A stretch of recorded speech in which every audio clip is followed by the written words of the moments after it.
चीज़ आपको सबसे ज़्यादा नापसंद आई इस फिल्म में? सबसे पहले तो इसके जो डायलॉग्स हैं, मतलब कुछ भी डायलॉग्स बोल रहे हैं लोग। हनुमान जी कह रहे हैं अब तेरे बाप की जलेगी, लक्ष्मण जी को कहा जा रहा है ये शेषनाग लंबा हो गया। और दूसरी बात है भाई, रावण जो है ब्राह्मण इंसान है और वो मांस खिला रहा है अपने हाथ से। मैं तो कह रहा हूँ इस मूवी का ये शो पहला आखिरी यहीं खत्म कर दो, आगे मत देखो। इस मूवी में 1 रुपया मत लगाओ। सबसे कमाल क्या लगा? सबसे कमाल लगा अमिताभ बच्चन सर। अमिताभ बच्चन ने बहुत अच्छी एक्टिंग करी। ऐसा लग रहा था कि पूरी मूवी उन्हीं के ऊपर है, मतलब वही दिख रहे थे। और जो प्रभास था, मतलब उनका लग रहा था कि शुरुआत में कि ये विलन है, लेकिन एंड में पता लगा कि ही इज़ द हीरो। उस पर मज़ा आया बहुत ज़्यादा। और स्टोरी अनएक्सपेक्टेड, विजुअल्स मतलब ऐसा कुछ देखा नहीं है। शुक्र है फाइनली एक ऐसी बिग बजट वीएफएक्स फिल्म आई जिसको ऑडियंस ने कलेक्टिवली पसंद किया है। आई थिंक कल्कि 2898 AD की सक्सेस के बाद साई-फाई जॉनर को एक बहुत बड़ा बूस्ट मिलेगा जिसको इंडियन सिनेमा में हमेशा से ज़रूरत थी। इससे पहले भी साई-फाई फिल्म्स तो बनी हैं, बट सब जानते हैं कि उनमें बहुत कमियां थी। आई डोंट से कि कल्कि कोई मास्टरपीस है, it's not a perfect film, but कल्कि में वो बहुत चीज़ें करेक्ट हुई हैं जो पहले साई-फाई फिल्म्स नहीं कर पाई हैं।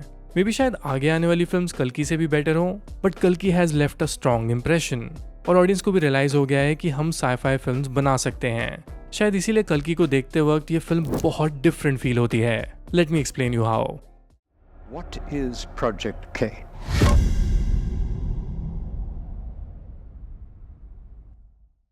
Ancient past versus dystopian future.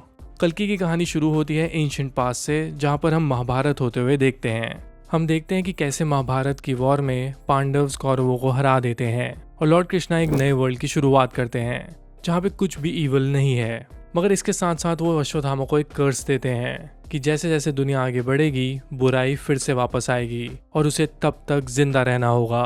Basically उसकी सज़ा यही है कि जब तक इस दुनिया का आखिरी वॉर नहीं हो जाता तब तक वो जिंदा रहेगा।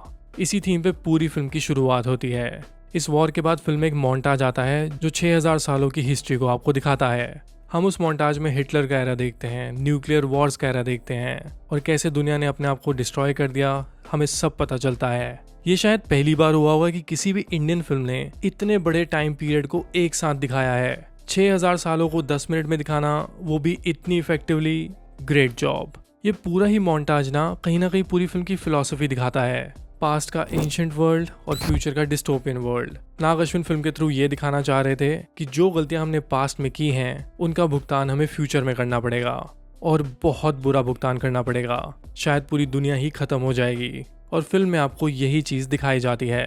आपने देखा होगा कि जो फिल्म का वर्ल्ड है वो साइंटिफिकली कितना एडवांस्ड है। साइंस को आज के टाइम पे हम एक बून मानते हैं जिससे दुनिया आगे बढ़ रही है, बट इस फिल्म में दिखाया जाता है कि साइंटिफिक एडवांसमेंट के साथ साथ दुनिया में ईवल भी बहुत बढ़ गई और अब उस ईवल पावर को हटाने के लिए एक वॉर होगा और इसी वॉर की वजह से दुनिया दोबारा रिस्टोर होगी। पूरी दुनिया से सब छीन लोगे तो सब कुछ तो होगा ही।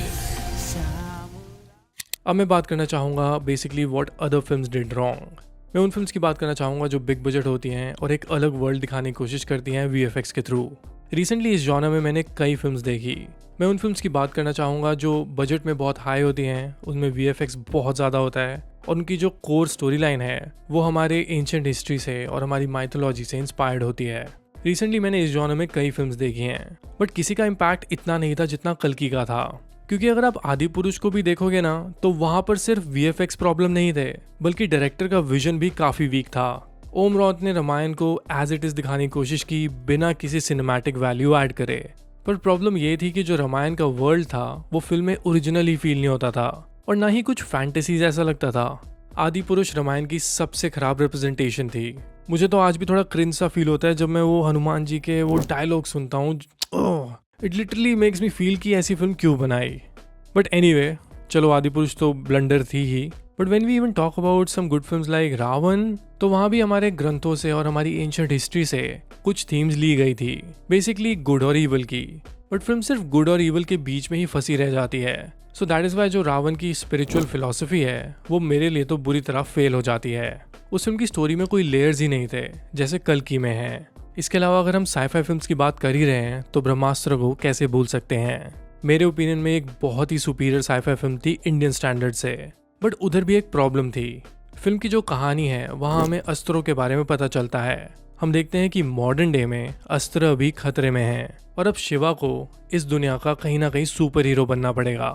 स्टोरी को वैसे अगर आप सोच के देखो तो सही स्टोरी है, मज़ेदार स्टोरी है, बट ये बहुत ही सिंपल और रूटीन स्टोरी है एक सुपर हीरो फिल्म के लिए। अयान मुखर्जी ने इस फिल्म पे 7 साल लगाए हैं, बट ऐसे लगता ही नहीं कि वो अपने वर्ल्ड और कैरेक्टर्स को अच्छे से जानते थे।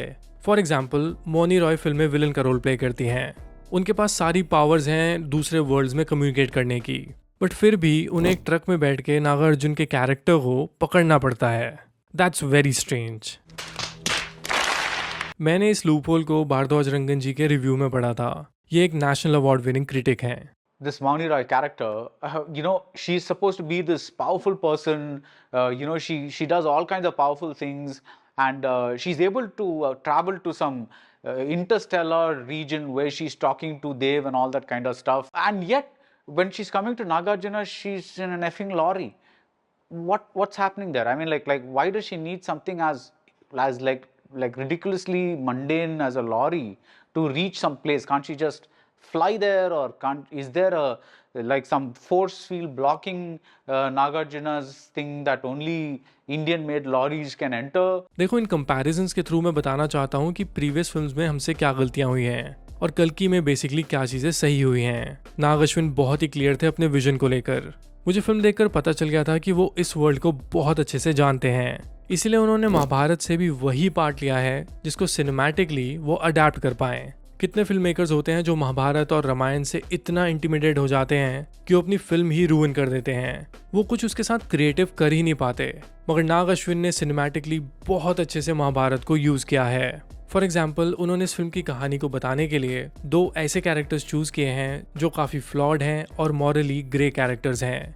कर्ण और Ashwatthama were at the wrong side of the war, पर फिल्म की राइटिंग में इन दोनों ही कैरेक्टर्स को एक रिडेम्पशन देने की कोशिश की गई है, एक बेसिकली कैरेक्टर रिवाइवल देने की कोशिश की गई है। इससे पता चलता है कि जो नाग अश्विन का विजन है वो कितना यूनिक है। उन्होंने बहुत फियरलेसली महाभारत को अडेप्ट किया है, इसीलिए कल की बाकी फिल्म से बहुत अलग लगती है। It is not a straight forward film like आदि पुरुष और ब्रह्मास्त्र। फिल्म हमें एक ऐसा वर्ल्ड दिखाती है जो पास्ट और फ्यूचर को एफर्टलेसली कनेक्ट करता है और हमें फिल्म देखते हुए सब कुछ समझ आता है। फिल्म में कुछ भी कंफ्यूजिंग नहीं लगता है और यही प्रॉब्लम होती है बाकी साइफाई फिल्म्स में। उनके नैरेटिव को बार बार समझाना पड़ता है। पता है आप कितने लोगों को बचा सकते हो? एक की रक्षा करनी, केवल एक।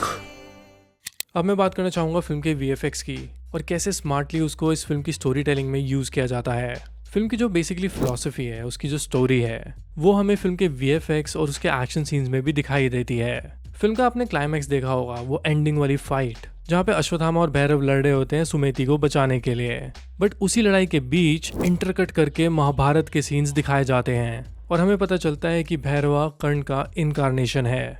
That in my opinion was a great reveal. इसके अलावा जो मेरा फेवरेट एक्शन सीन था और जहाँ पे VFX बहुत इंपॉर्टेंट थे, वो थी भैरव और अश्वत्थामा की पहली फाइट। अगर आप नोटिस करो तो भैरव का जो कैरेक्टर है उसके थ्रू मॉडर्न टेक्नोलॉजी को सिंबलाइज किया गया है कि वो मॉडर्न टेक्नोलॉजी में बहुत इक्विप्ड है, वो चीज़ें खुद बनाता है और वो एक बहुत ही स्मार्ट इंजीनियर है। वहीं अश्वत्थामा के कैरेक्टर को रिप्रेजेंट किया जाता है एशियंट हिस्ट्री को ध्यान में रखते हुए। अश्वत्थामा के लड़ने का जो तरीका दिखाया गया है वो बिल्कुल महाभारत स्टाइल का तरीका है। तो भैरव यहाँ पे पूरी मॉडर्न टेक्नोलॉजी का यूज करके अश्वत्थामा को हराने की कोशिश करता है, तो वहीं अश्वत्थामा अपनी पूरी फोर्स से भैरव से लड़ने की कोशिश करता है। मुझे लगता है कि अगर कोई और डायरेक्टर होता तो वो अश्वत्थामा के कैरेक्टर को भी मॉडर्नाइज कर देता। उनके हाथ में भी वो गैजेट्स होते, उनके हाथ में शायद वो स्टार वॉर्स वाली स्वॉर्ड होती, लेजर वाली, कुछ इस तरह से अश्वत्थामा के कैरेक्टर को दिखाया जाता। But I was so surprise to see कि कैसे एशियन फाइटिंग स्टाइल को मॉडर्न फाइटिंग के साथ ब्लेंड करके दिखाया जाता है इस सीन में। और इस पूरे सीन में VFX का बहुत इंपॉर्टेंट पार्ट था। ऐसे सीन्स को जब आप पेपर में भी लिखते हो या फिर मन में सोचते हो तो आप सोचते हो कि कैसे पॉसिबल होगा इस सीन को पुल ऑफ करना, पर जब आप फिल्म देखते हो तो वो फिल्म विजुअली भी उतना ही स्ट्रांग है। I was so surprise to see कि नाग अश्विन ने किस तरह से विजुअल्स को इस फिल्म में यूज किया है। इस तरह की विजुअल स्मार्टनेस हमने किसी भी और साइफाई फिल्म्स में इंडिया में तो नहीं देखी है और इसीलिए ना आप इस फिल्म को देखते हुए ना बहुत अलग फील करते हो। इसमें कितने लूप होल्स हैं फिर भी आप उनको पीछे छोड़ देते हो। जिस तरह से इस फिल्म को आपके सामने प्रेजेंट किया जाता है, आप बस उस एक्सपीरियंस का पार्ट बनने लग जाते हो। And that is why I feel कि कल की एक बहुत ही सुपीरियर साइफाई फिल्म है। बस बहुत हो गया।